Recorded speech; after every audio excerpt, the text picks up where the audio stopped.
I was just wondering before the session only that how easy and convenient it is to, all of us to sit, we are all sitting in different parts of the world and we are able to connect so easily with internet. But have you ever wondered how people used to communicate before phones came into this world? There must be some situations where maybe in war situations or in emergency situations that people had to send some urgent messages to people who are sitting far from them. How they used to communicate that time, there were no phones, no internet was there. So there, have you heard of these things that people used to send messages through birds or they used to send messengers in person, and it used to take long time to make the message reach to the other person, right? Even days or maybe sometimes months also to convey their messages. And how while some people were absolutely okay with this, that okay, at least we are able to communicate through some way, there were some other people who felt that uh, you know uh, this is a big problem. This is a big problem that, give me a second, just a second. Okay.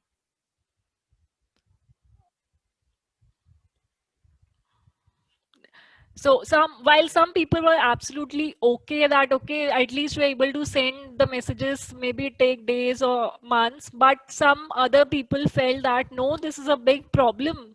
It takes so many days to send a small message to someone who's sitting far from me, right? And that's how we came with our first phone by Mr. Alexander Graham Bell. This is how the first phone looked. It looks very bulky and looks like some lab experiment apparatus, right? But this is how we got our first phone, because someone thought, no, this is a problem that needs to be solved, right? After that, people felt this is bulky and it's too complex to use by people, and that's how they started working on some easier versions of the phone, and we got something like this. And after so many years we got something like this. You see how people talk using this, they have to hold the mic in one hand and the earpiece in the other hand, and it's still very bulky and still very complex to use, but much better than the first version that we saw, right? Again, people felt that okay, this can be much simpler, and that's how we got this version of the phone. I'm not sure from your generation, but from our generation we have used this one. This where they've combined the dialer, the ringer, everything in the phone, and there's a receiver and the speaker in the handle only itself. And then we got this cordless phone, so people realized that okay, we need to move and talk, right? We cannot keep on sitting at one place and talking, because when we have long conversations we can move. So that's why the cordless phone came in, where they removed the cord of the phone and we could just move in a limited radius of the antenna which catches signals. Still there were so many problems, and the phone kept on evolving. People kept on identifying the problems in the existing version of the phone, and that's how we got something called the VLL, which was again available in a limited area. And then to solve that problem further and to make it more compact, we got the first mobile phones. This is how it looked, with the screen, small screen, and it kept on evolving. We got something that worked as a computer as well. We could send and receive emails from that version of phone, and that's how we came to the smartphones that you and I use today, the modern day smartphones. That's how the journey of phones, how it started from that bulky big first phone to the smartphones that we use today. Isn't it interesting, right? How people kept on identifying some problems in the version and then solving it and building something new, designing something new, and giving this world a new product every time. But do you think the smartphones are perfect now? The phones that you and I use today, are they perfect now? No. No? No. Why do you think so? What are the things that are yet to be solved? It's like, I mean, like Apple, it's just expensive, It's like, expensive, okay. and it's just weak. It's weak in terms of battery, you are saying? Not battery, like the structural integrity is just like horrible. Like you drop it once and you have to buy a new one, pretty Okay, Yes. much. yes, And there okay. is always a place for innovation. Yeah. Yes, there is always a place for innovation. Okay. Anyone else want to share anything? Do you Storage. think this? Less Yes. storage. Sorry? Less storage. Less You storage. You can buy need more more storage storage. spaces. Okay. Okay. Anyone else? Why do you think the smartphones are not perfect? Actually, like today we are using smartphones for online classes, but due to less Wi-Fi, matlab slow Wi-Fi services, so Hmm. it need to be updated to new Wi-Fi services like 5G and more. Yes, we started with 1G, 2G, 3G, 4G, 5G, and it's an endless cycle, right? We keep on iterating on this and keep on evolving new products based on our requirements. Nothing can be perfect. Like once it like meets your like criteria or it satisfies you, then you might like not have a problem with it, but Hmm. it's never perfect. Very good. It's never perfect. It's a unending process of improving something, right? Yes. Yes. Actually, each and every whatever the inventions are made, then there is always some new ideas. Always after 1 or 2 years, it keeps on coming. So perfection is not there, but it gradually the new things and features are added in each and every phone. Right, right, right, There is always a hope for upgradation. right. There's And always a scope for improvement. yeah, Okay, great. once we receive a new product, we will look for more features and better camera quality, storage, as Mm-hmm. all said. Hmm. Okay. Okay. So, like you all agree, the smartphones are not yet perfect. There are so many problems to be solved yet, right? Some of the problems that I listed here, and many of the designers out there in the real world are actually working on some of the problems on the smartphones.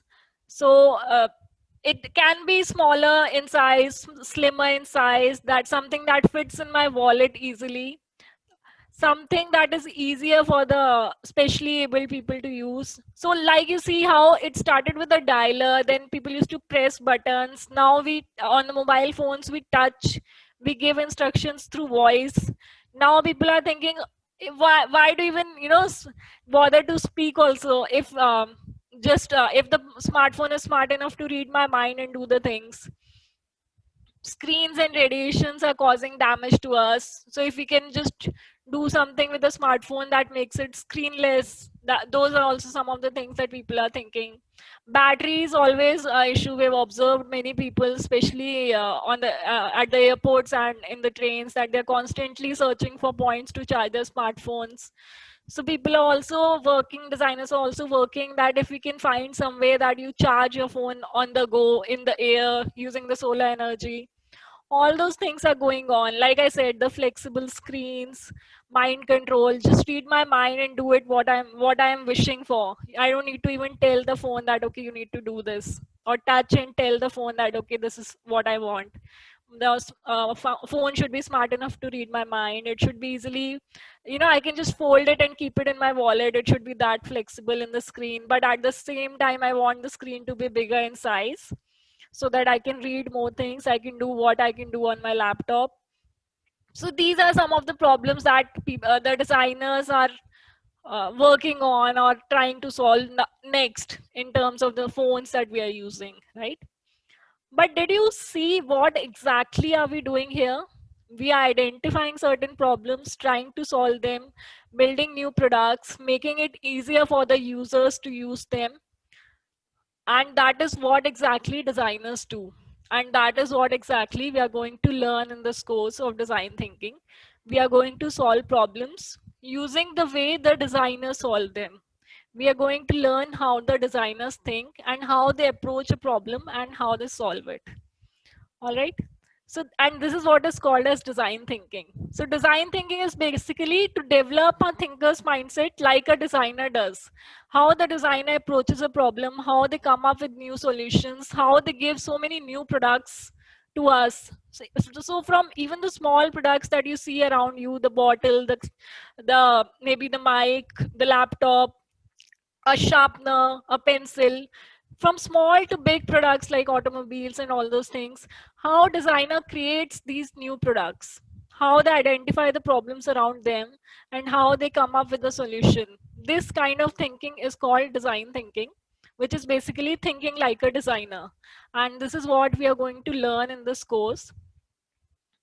So let me take you through a small example to see how exactly designers think. All right. So let's solve a problem together and see what a designer would do in that problem and how he or she will approach it and how he or she will solve it using the design thinking process. All right. So here I have a problem that imagine that you are in a remote village in Nepal and it's freezing winters. It's terribly cold and a new little baby girl has just been born. She's premature and she's underweight. So it's very cold, damn cold in a small village in Nepal, and a newly born baby girl is struggling for life from this extremely cold temperature that is there in her village. And the room she's in at her home, she's feeling like an ice bath. For that baby, it's the temperature is like an ice bath for her. Like for you and me can survive in that temperature, but since she's just born and she's premature and she's underweight, her body is literally struggling to survive in that cold temperature. And that this is a problem of hypothermia. And what should we do in such a situation? What would as a designer, think like a designer, how would you try to solve this problem? And this is not a small problem. Worldwide, 15 million premature babies every year suffer from hypothermia, and it is one of the major reasons for infant mortality in developing countries like India and Nepal. Miss, may I go? Yes, please. You I want to think share something? like for the like a solution to this, like I think design wise I think we can't do anything because it's a medical issue. I mean, like it would be better to have a better like more insulating house. That was definite, but like I think getting nutrition to the baby first would be the more important thing. Okay, but it's a newborn baby, and till 1 year, the newborns only have to rely on their mother's milk, right? You can give them like IV fluids. Okay. Bonfire. Someone is saying bonfire. One big heater in the middle of the room would do. Okay, It just one insulate big. the full house. Okay, you are trying to insulate the house, and It's like it'll absorb all the cold and it'll give out heat. okay, good idea. We can cover with anything black in color. Okay, good idea. Someone is giving any like black color is a better absorber of heat, so someone is suggesting that we can cover with something black, but there has to be heat outside, right, which absorbs that heat.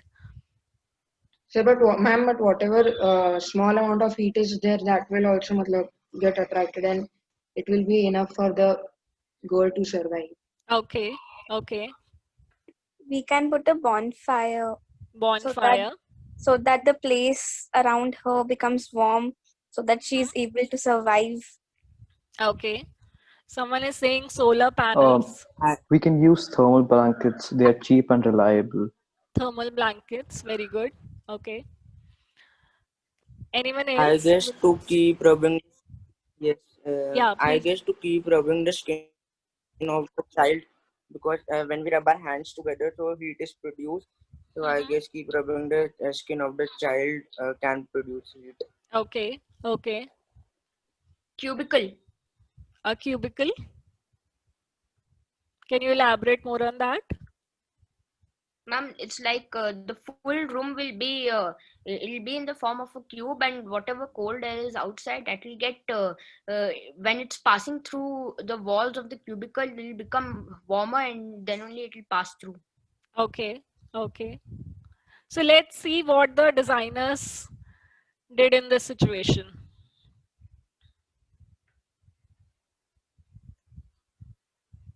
Okay. So I'll take you through the 5-step process of design thinking, how a designer uses this process of design thinking to solve the problem, right?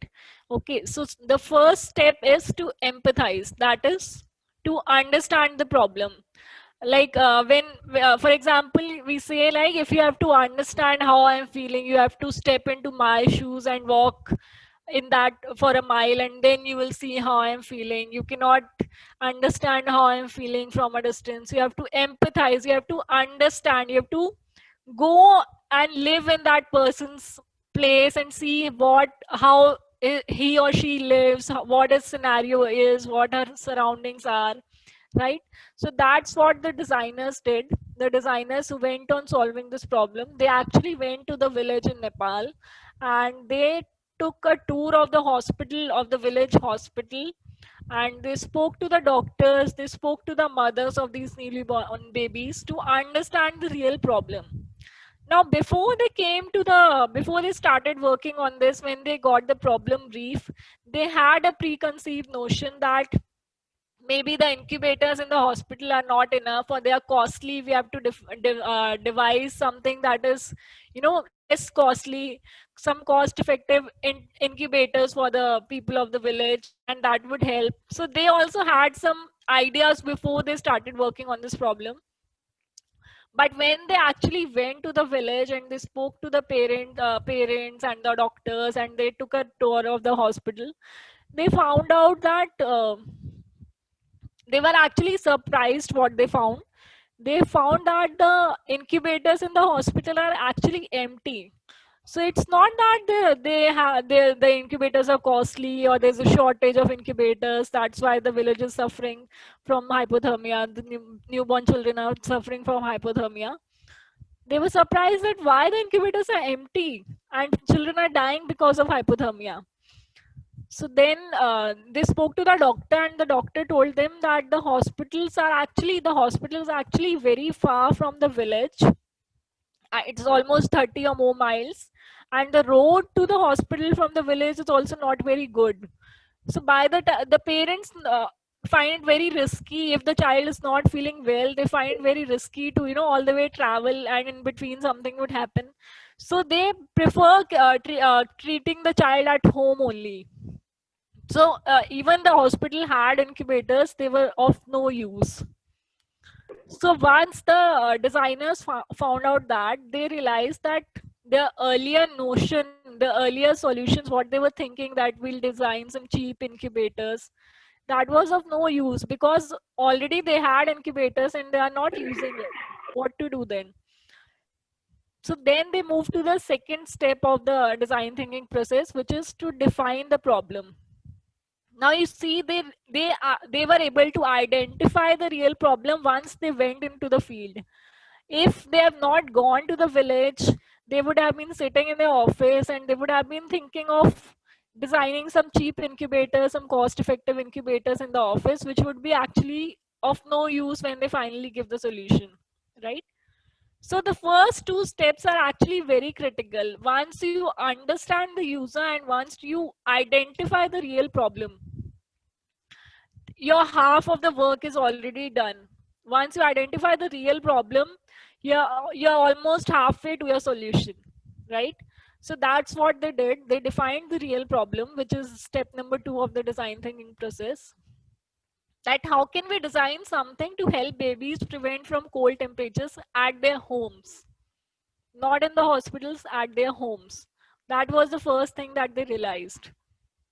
And this gave a direction to their thinking. This gave a direction to their problem solving process, right? Once they started that, once they identified the problem, the third step of design thinking was to ideate.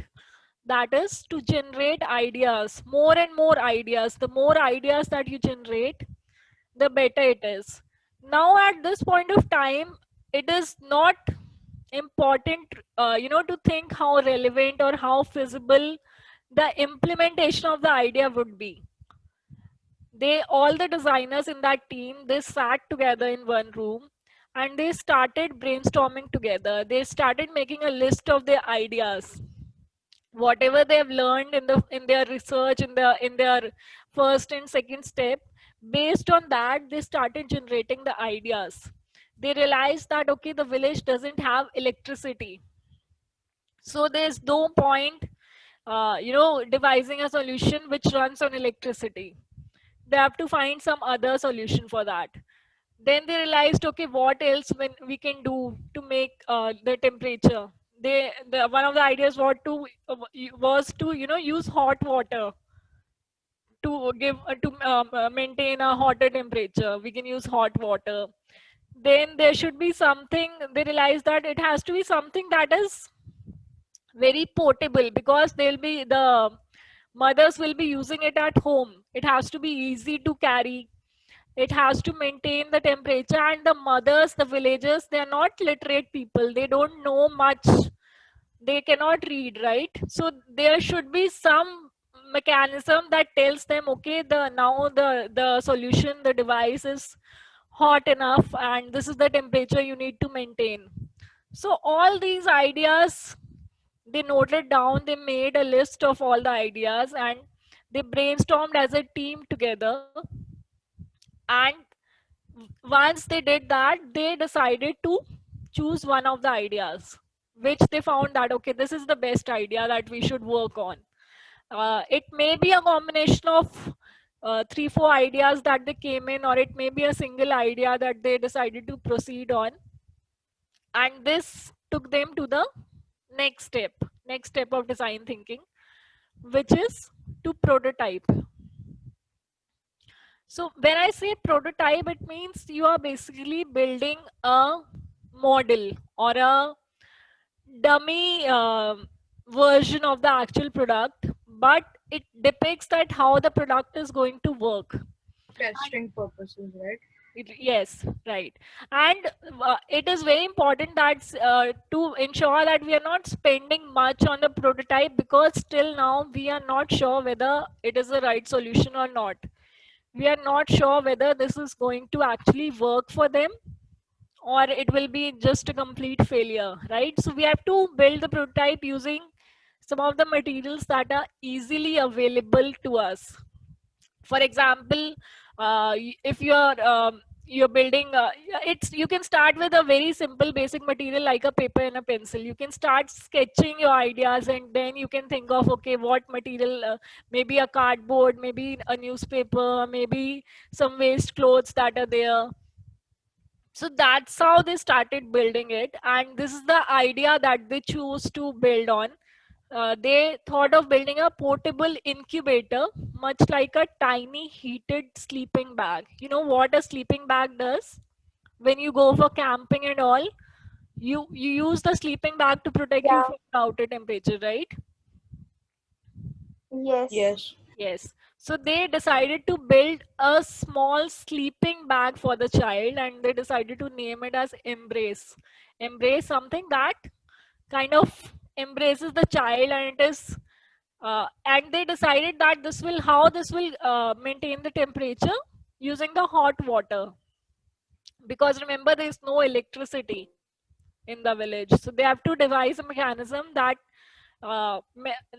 with which they can maintain hot temperature without electricity, right? And this is the model that they built. And once they build it, it was time to test it, whether it's even of use for the mothers, or is it even working for them, or it's completely a failure. So they gave it to the mothers in that village to see whether it helps the children or not. And once they gave it, they received lot of feedback from the mothers, from the doctors who were using it, from the villagers, and they improved on it. You remember how the telephone improved, how it evolved from a very large bulky apparatus to the smartphone that we use today? It's a continuous process of evolving based on the feedbacks you get from your users. And that's what the designers in this case also did. They after they gave the product to the mothers, they saw them how they're using it, they observed the problems, they realized that okay, this is something that we can improve in that product. This is something we can upgrade it or make it better by doing this things. And one of the things that they realized was they have to instead of the temperature uh, strip, earlier they had a strip that indicated the temperature. They just changed it to make it this okay. They wrote okay on it. So once that device reaches on a particular temperature, it indicates okay, which is an indication that okay, this is fine, you don't need to change the temperature of the device.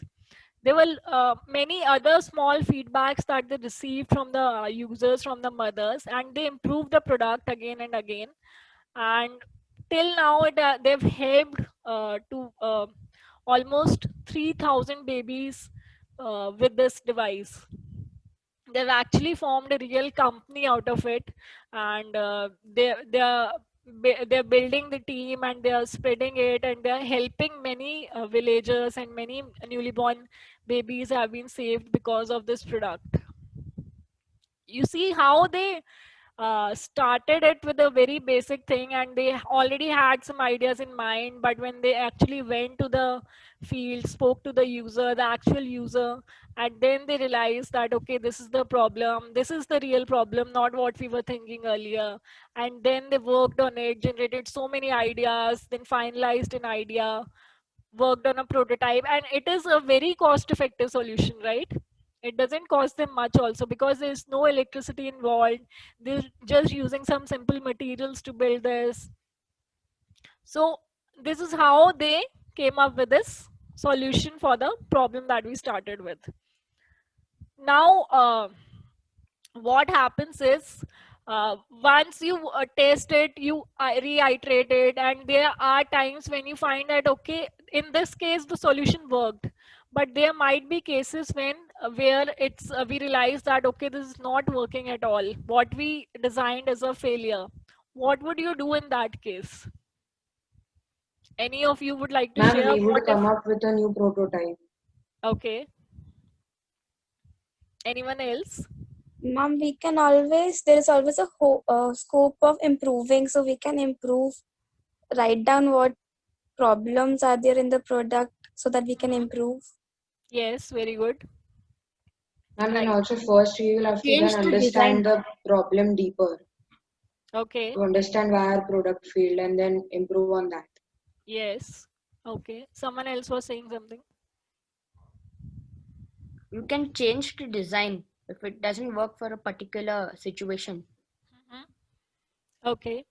So maybe we have to go back in our 5-step process to see where we failed, right? If the final in the final testing we realize that okay, this is not working, we must have received certain feedback from the user, right? And based on that, we go back to the process and do it again, all over again. Now we can choose to go back to step 1 if we feel so. We can choose to go back to step 3 as well if we feel so. If we feel that no, the problem that we identified is correct, it's just that the ideas we thought of were not so great, and we need to think on more ideas or create more creative solutions for this.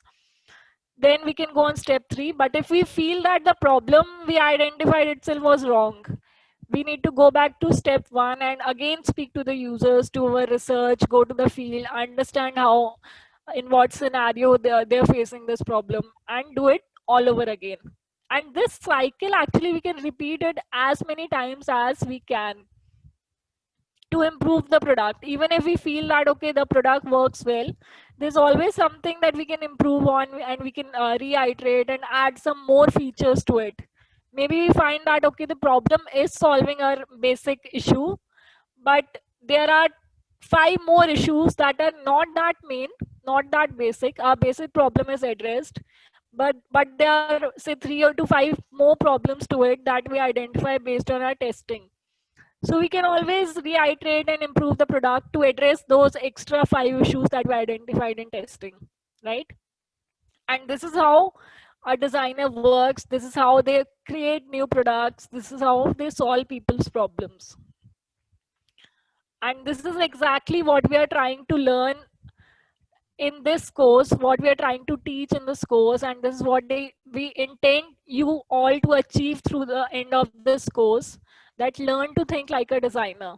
Now you may choose any profession, but this design thinking will help you excel and stand out in your respective professions, because you'll be approaching the problems with a different mindset, with a creator's mindset, with a problem solver mindset. And that is the intent of this course. And if you have any queries, I would be happy to answer that.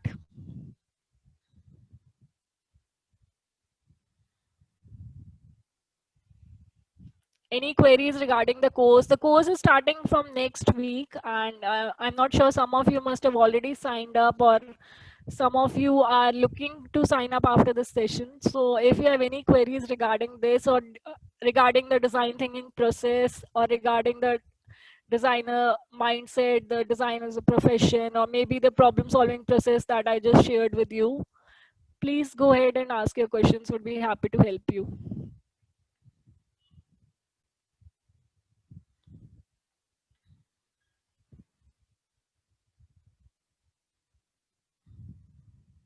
No queries? I have a question. Yes, Can please you go hear ahead. me? What would the sessions consist of? I mean, what would be we exactly learning? Okay, sure. So you can, I'll share what you will be exactly learning. One thing is basically how we'll be digging, like I gave you an overview of how the design thinking process works, but we'll be, in each of the sessions, we'll be digging deeper into the each step of the design thinking process. First of all, we'll start with why we are even studying design thinking, right? Why is it so popular in the industry? Why big companies are using this process to solve their problems? All those things. And then we'll be digging deeper into the each step of design thinking. We'll be practicing the process to solve some real life problems. So you will get to work on some actual problems. For the entire course duration, we'll be giving you some problems. You have to choose one of those, and you have to work on that problem through the end of the course, and ultimately devise a solution and present it to the larger audience. So you'll be actually solving some real life problems through the entire course duration. And you can check the detailed curriculum on the IDEX website, and it gives you the module wise or the session wise breakup and the content details as well. Hope that answers your question. Yeah, thank you. Okay. Anyone else? Any other questions?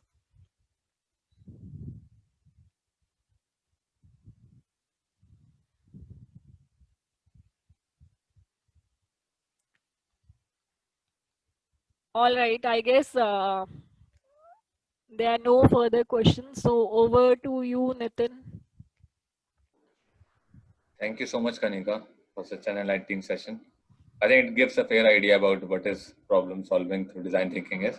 Thank you. Students would be really benefited by the course. Going forward, I would... Ma'am, I have a doubt, ma'am. When will be the sessions held, and what will be the duration for each session? Okay. So the next batch is starting from 22nd, and it will be a 8-hour session. One session duration will be around 1 hour. Okay, ma'am. Okay. Yeah, go ahead, Nitin. So guys, if you have any questions, you can still ask, or we'll move on to the next topic right now.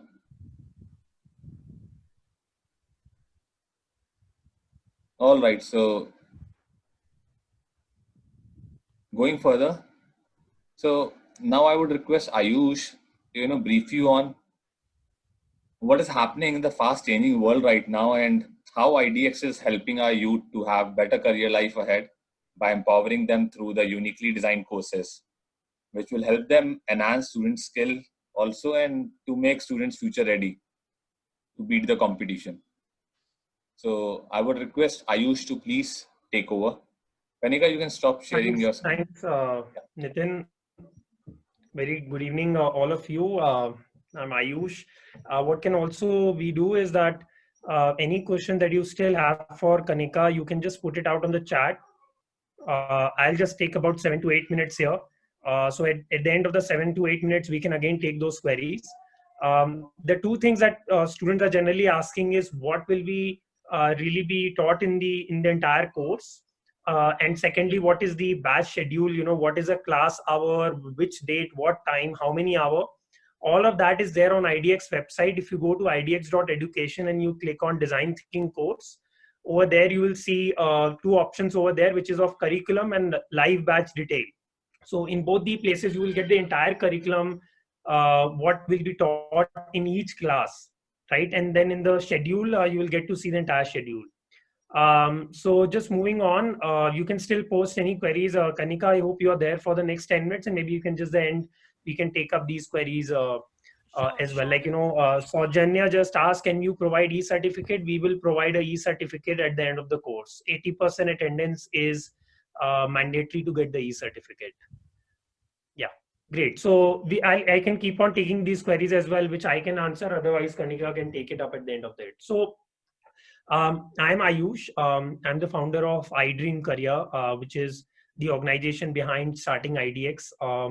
And I wanted to give a brief, very quick 5 minutes brief on why IDX, what we are doing with this, and what was the thought behind it. So from almost last 9+ years, we have been in the space of career guidance for high school and undergrad college students. And now we work with close to about 1.5 crore students. We are not only India's largest career counseling organization, but probably one of the largest in the world.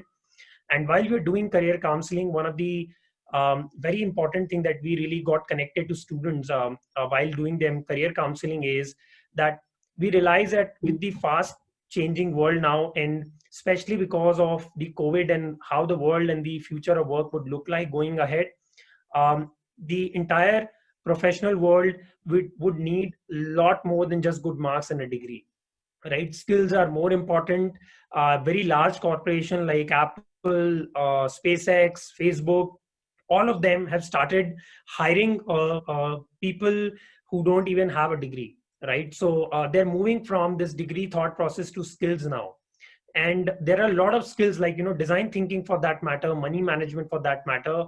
These are skills which are required in every job, right? No matter what job, what career that you take up, entrepreneurial mindset. You know, it's not that anyone who want to become an entrepreneur really have to do the young entrepreneur program that we have, but it's more of an entrepreneurial mindset. If you are even in a job, you need that mindset of doing that job in an entrepreneurial thought process. So post the COVID world, you know, we would need a lot more than just good marks and a degree. And you will see that changing in the hiring process of large corporations, large companies as well.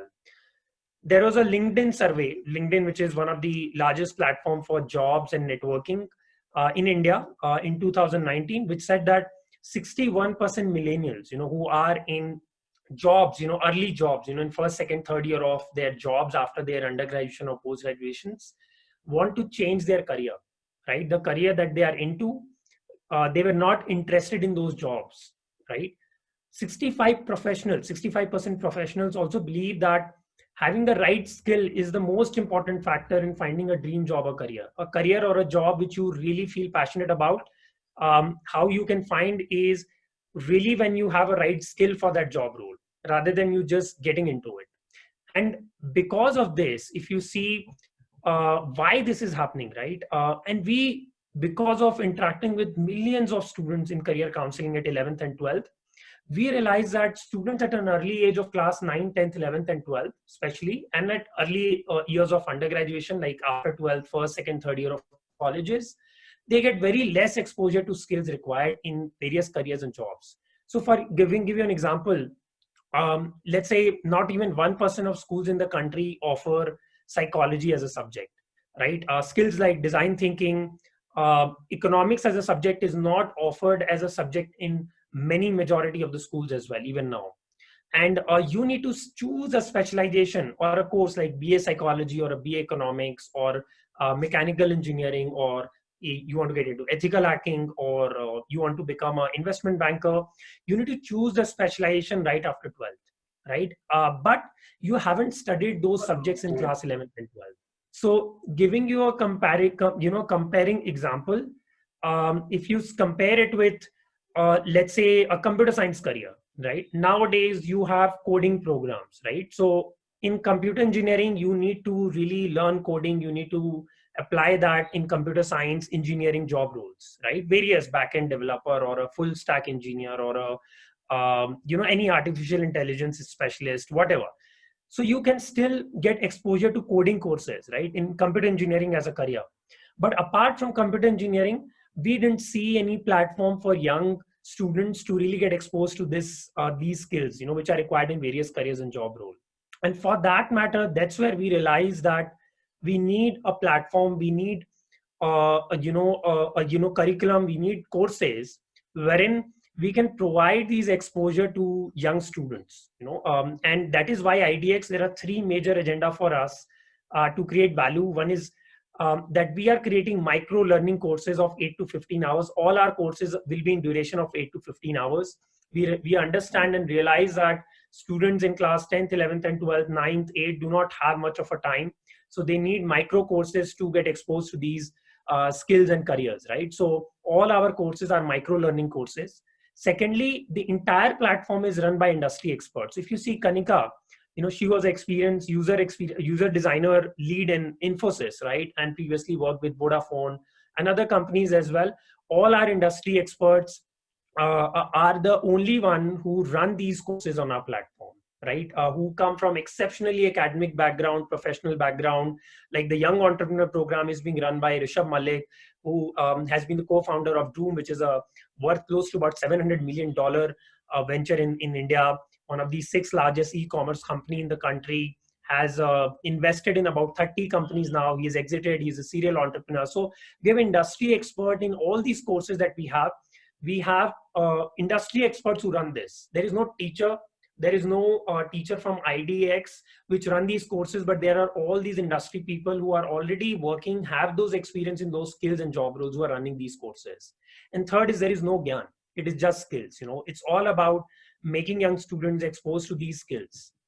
So you may ask how and why IDX is different from others in the market, like Udemy, Coursera, edX, all these platforms that are there.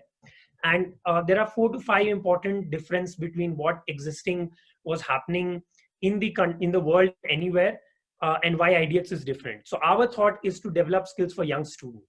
The platform like Udemy, Coursera, edX, their focus was on upskilling working professionals who come with a professional experience background of 0 to 5 years. After doing their undergraduation or post-graduation, they are in jobs now, wanting to either change their job role or build more skill, right? The focus is on working professional. Our focus is on young students in 9th to 12th and undergrad colleges. We have more of a hand-holding approach. Our courses are live. Most of the courses in UDEX, Udemy, Coursera, edX, all are self-learning approach, which are recorded courses mostly. Our focus is on building 21st century and future of work skills. Over there, it's more related to domain-related courses. So you can get courses on data science, you can get courses on digital marketing, etc., etc. But our focus is also on skills like design thinking, for that matter, which will be required in all the job roles, right? We are looking at assignment-based course. It's a flip learning model wherein it's highly engaging. You will see in the course wherein the entire course is based on flip learning, which is wherein we engage the students, wherein we give assignment and then run the course. And also the last point, we are focused on all the careers and just not computer science. So we're just not running coding courses, but hell lot of other courses and career options that we refer to. So that is the difference. If you see, the idea is to create a learning platform, a skill building platform, a skill exposure platform for young students in various careers, just not computer science. So we currently have 4 courses which are live on the platform. Money management for teens. There's a trial class just after this. Design thinking for problem solving, for which you just attended the trial class by Kanika.